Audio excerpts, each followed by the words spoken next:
What's up guys, my name is Ace, and welcome back to another gun guide. This is the series where I go into great detail with all of the stats of every one of the weapons in CoD WW2.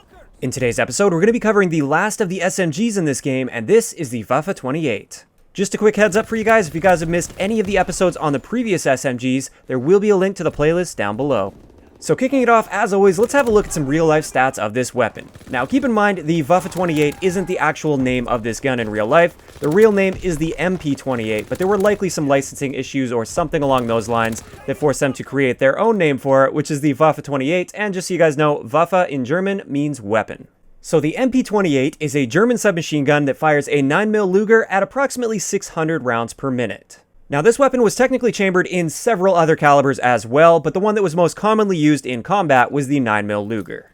An interesting thing I wanted to point out with this was actually quite an accurate weapon for an SMG, and it didn't have a super high fire rate, so the way it's presented in the game is completely different from how it actually behaves in real life.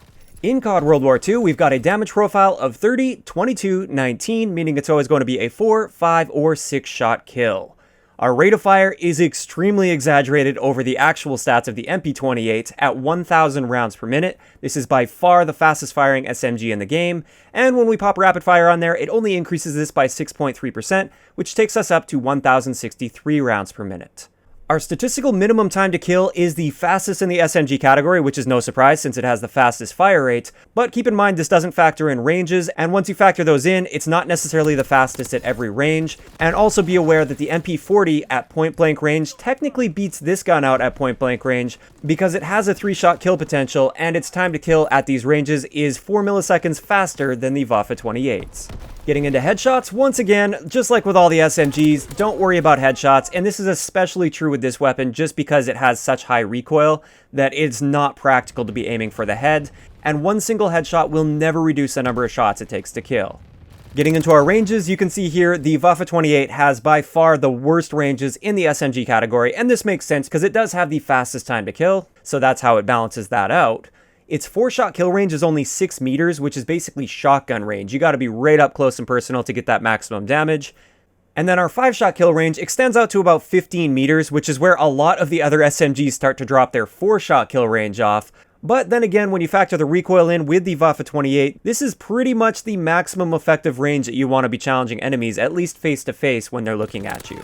Beyond 15 meters, it's going to take 6 shots to kill out to infinity.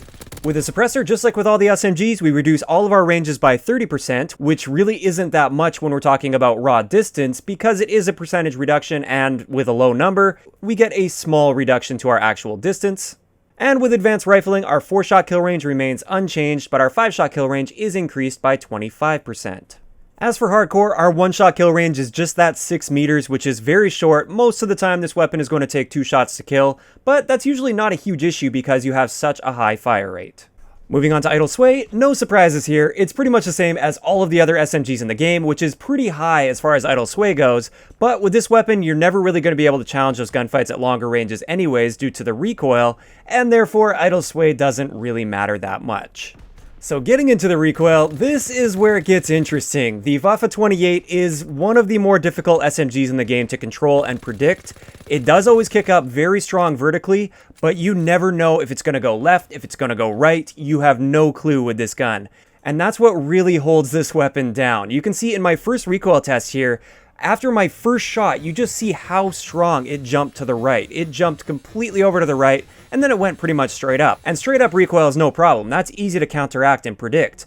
But when it jumps side to side like that and jumps that far where it's going to jump completely off target, this is going to cause a lot of frustration for people with this weapon, especially if you're trying to challenge people at those medium sort of ranges. So it's pretty clear that by far this is the least accurate SMG in the game. It kicks very strong and very unpredictably as well, which is a deadly combination at anything beyond close range.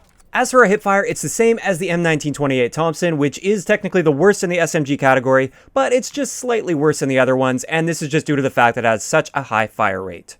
Getting into our magazine capacity, the standard magazine capacity is 32 rounds with 96 in reserve, and this is a decent magazine capacity, but keep in mind with that super high fire rate, you still will burn through these very, very quickly. So for me at least, I love running extended mags. Extended mags brings it up to 48 rounds with 144 in reserve. Getting into our reload add time, keep in mind this is the reload time without the unnecessary animation at the end. The Waffe 28 has the second slowest reload out of all of the SMGs in the game at 1.40 seconds. The only SMG that reloads slower is the PPSH 41. Now I do want to point out though that 1.4 seconds isn't like painfully slow by any means. It's not like it's significantly slower than the other SMGs. Just know that this isn't an area where this weapon excels. Moving on to our handling and mobility stats, our aim down sight time is the fastest in the SMG category, tied with the Type 100 at 200 milliseconds. And our sprint out time, based on my hand testing, is right around 200 milliseconds as well, although sometimes I was getting one frame more than 200 milliseconds, so it could be something like 200 to 215 milliseconds, somewhere in there. Our movement speed is standard for SMGs at 100%, and our strafe speed while aiming down sight is also standard for SMGs at 72%. So overall, the Waffe 28 has a very clear role in this game. It's that super fast firing, but also super high recoil SMG, designed to really excel up close, but as soon as you get to any sort of range, it becomes pretty much useless due to the recoil.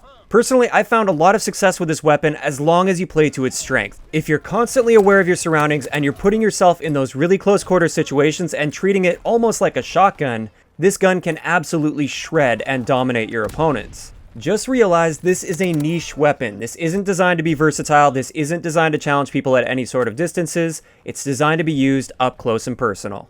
Moving on to my preferred attachments for this weapon, personally I think the iron sights are great, so I never use an optic with this, and the ones I tend to stick to are always extended mags. This gun I feel like practically needs extended mags. Like I said, it's got a decent magazine capacity without it, but since it has such an amazingly high fire rate, it just burns through magazines really quickly, so extended mags for me is a must-have.